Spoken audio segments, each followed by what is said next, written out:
안녕하세요. 사랑하는 남자친구와 행복한 가정을 꿈꾸던 30살 여성입니다. 저는 남자친구와 제가 운명이라고 생각했습니다. 저희가 만나게 된 계기는 너무나 특별했거든요.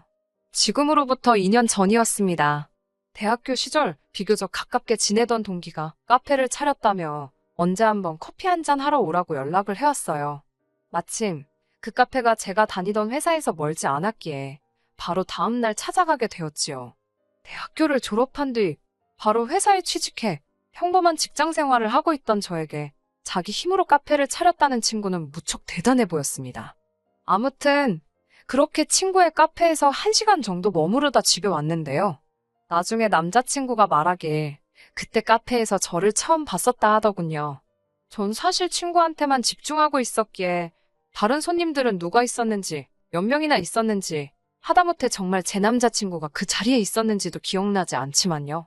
남자친구가 말하길 원래는 집에 가기 전 저에게 연락처라도 물어보려고 했답니다. 그런데 자기가 잠시 화장실에 가느라 자리를 비운 사이 제가 떠나고 없었다네요.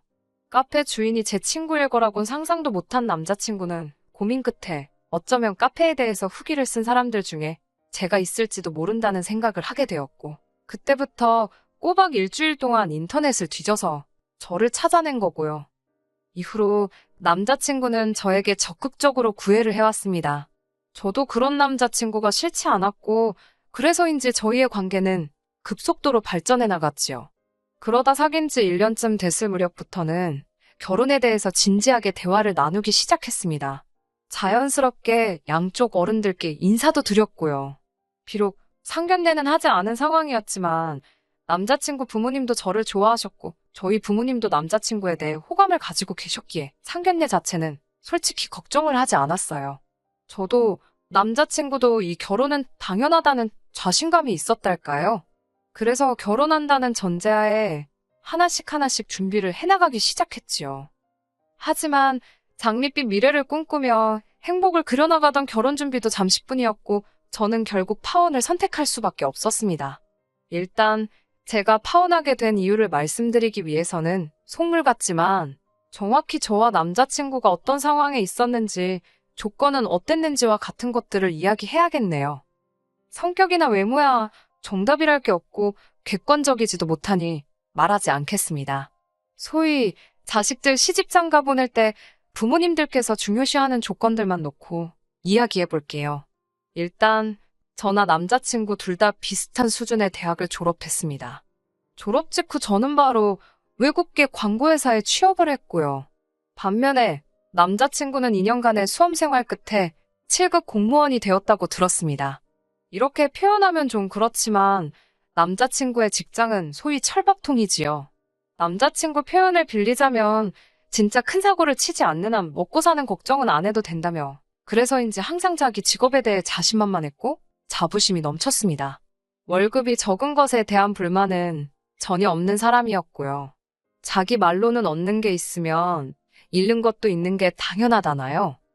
남자친구에 비하면 제 직장은 안정적이진 않습니다. 정확히 말씀드리자면 직장이 아니라 업계라고 해야겠네요. 이 업계가 워낙에 유행에 민감하고 또 업무량이 많다 보니까 자의반 타의반으로 떨어져 나가는 사람들이 많거든요. 하지만 일단 능력을 인정받으면 돈은 저절로 따라오는 곳이기도 해요. 운이 좋으면 유명세도 얻을 수 있고요.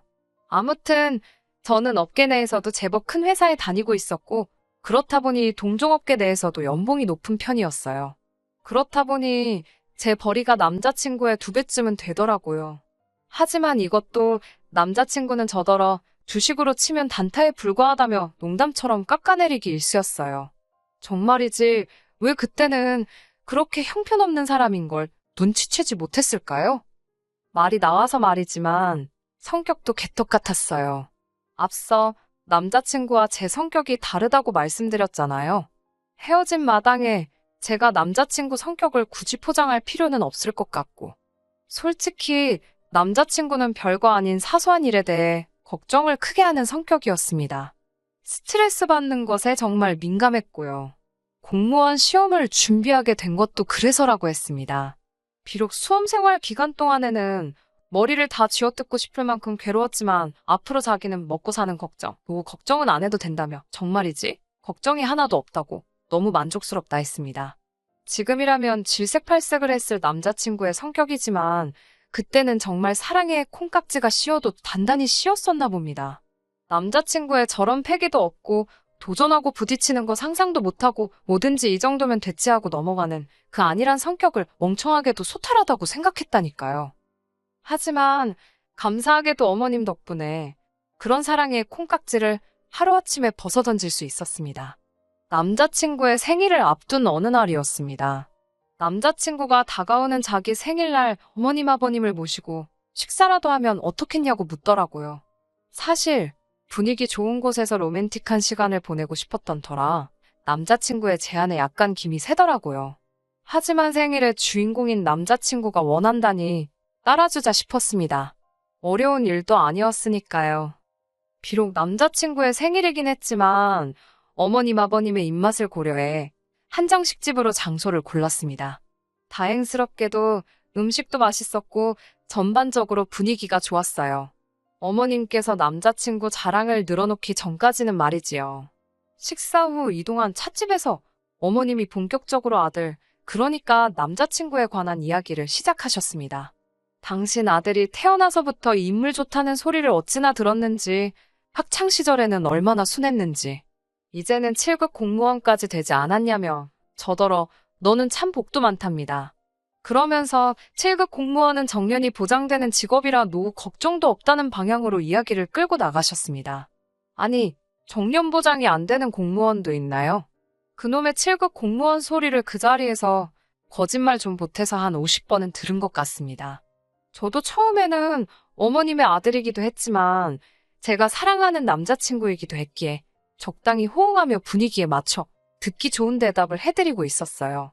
하지만 아들 자랑만 적당히 하셨으면 좋았을 텐데 조금씩 저하고 비교를 하시면서 저를 깎아내리시니까 저도 짜증이 스멀스멀 올라오더라고요. 저더러 너는 팔자도 좋다며 그깟 회사 잘려도 그만, 때려쳐도 그만이지 않냐입니다. 모르긴 몰라도 7급 공무원한테 시집가는 저를 부러워하는 친구들이 한둘은 아닐 거라나요. 솔직히 나중에는 얼마나 듣기가 싫던지 저도 배울 만큼 배웠다고 아드님 연봉이 제 연봉의 반밖에 안 된다는 마음의 소리가 입 밖으로 튀어나갈 판이었어요. 그럼에도 불구하고 예비 시어머니셨기에 간신히 눌러 참았네요. 그리고 제 불편한 표정을 읽었는지 남자친구가 중간에서 어떻게든 중재를 해보려고 안간힘을 쓰더라고요. 어머님께서는 그런 눈치를 채신 건지 못 채신 건지 당신이 하고 싶은 말을 계속해서 이어나가셨습니다. 그동안 저랑 사귀고 있었으니까 당신이 아들한테 말은 안 했지만 쟁쟁한 선자리도 많이 들어왔다면서요. 그러자 남자친구가 어머님께 적당히 좀 하라고 무안을 주더군요.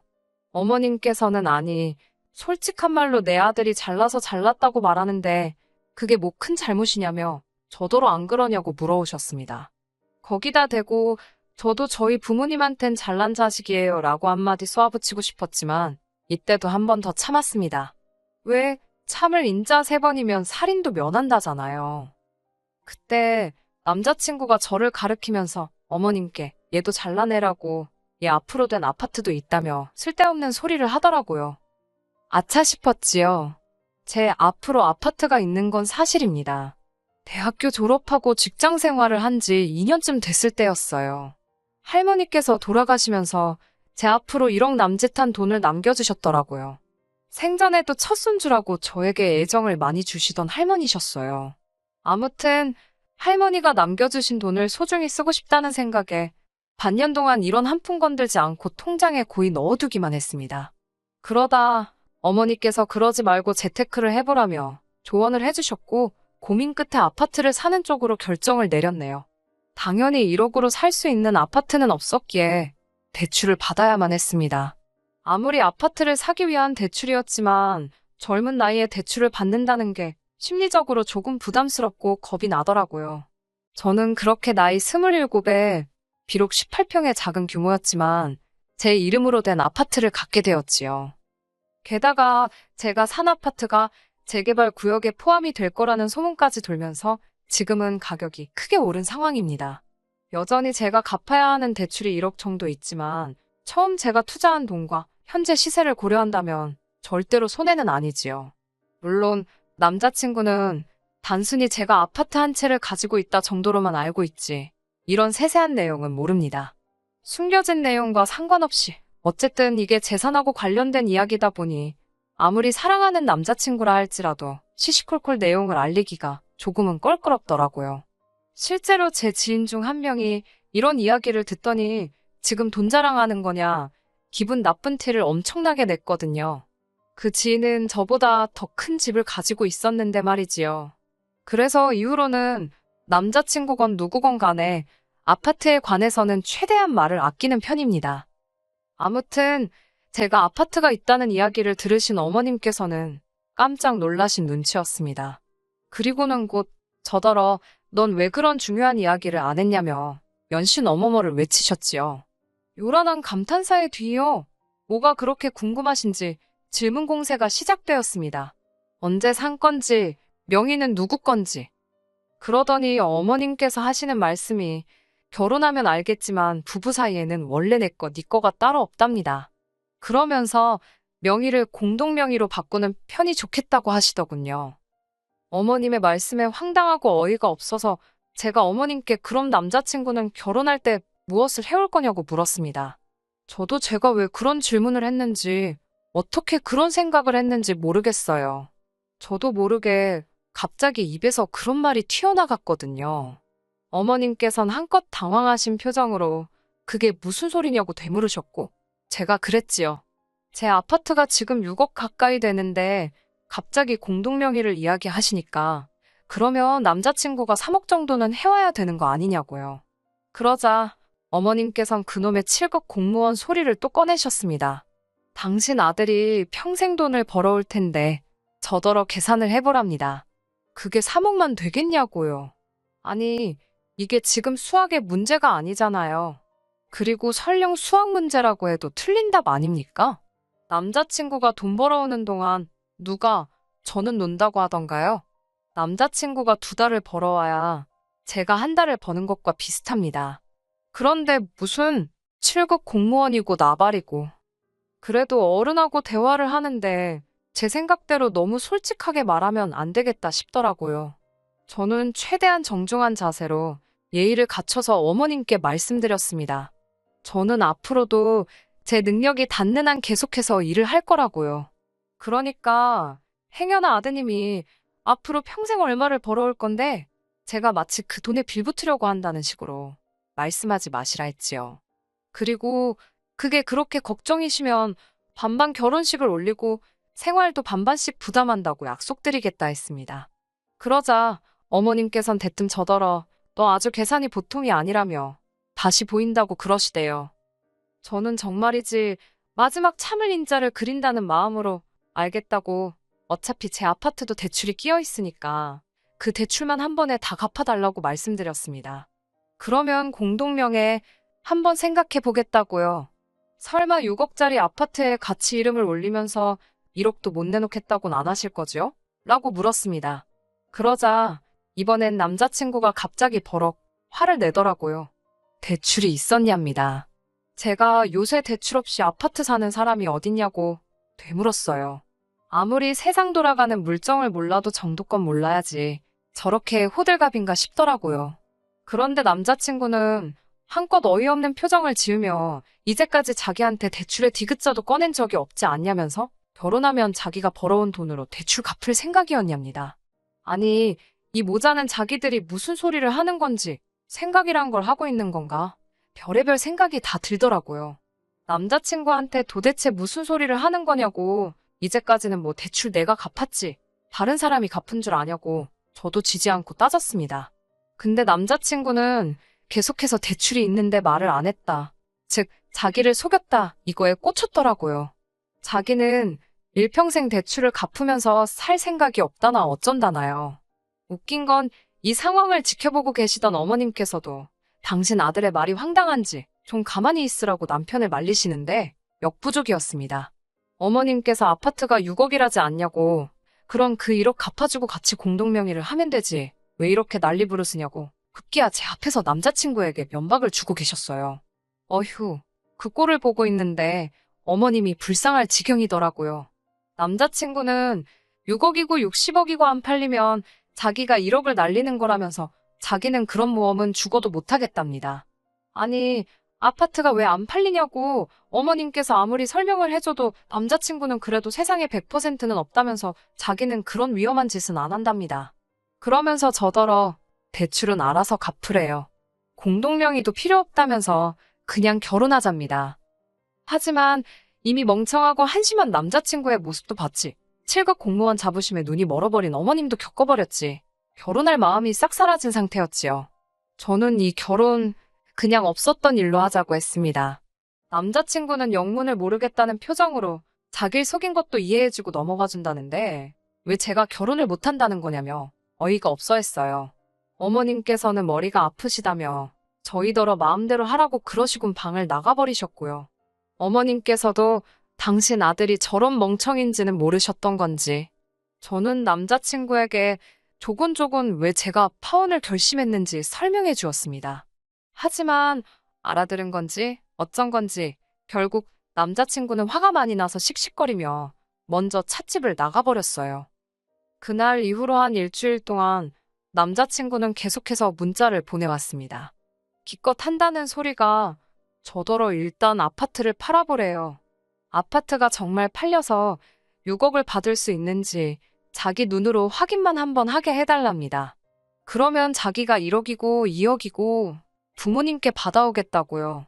그리고 제 아파트 판돈이랑 자기가 가져오는 돈이랑 합쳐서 다른 아파트를 사자는데 이게 무슨 멍청한 소리인지 진짜 저 머리로 어떻게 공무원 시험은 합격을 했나 싶더라니까요. 결국 살면서 단 한 번도 해본 적 없는 온갖 무지막지한 욕을 남자친구에게 퍼붓고 나서야 이 지긋지긋한 관계의 종지부를 찍을 수 있었네요. 솔직히 파혼을 해서 속상한 것보다 이런 인간인 줄도 모르고 1년이란 시간을 낭비한 게 지금도 너무 속상합니다. 그래도 결혼 안 하고 큰 인생 공부했다 생각하려고 노력 중이에요. 진짜 별의별 사람이 다 있다 싶네요.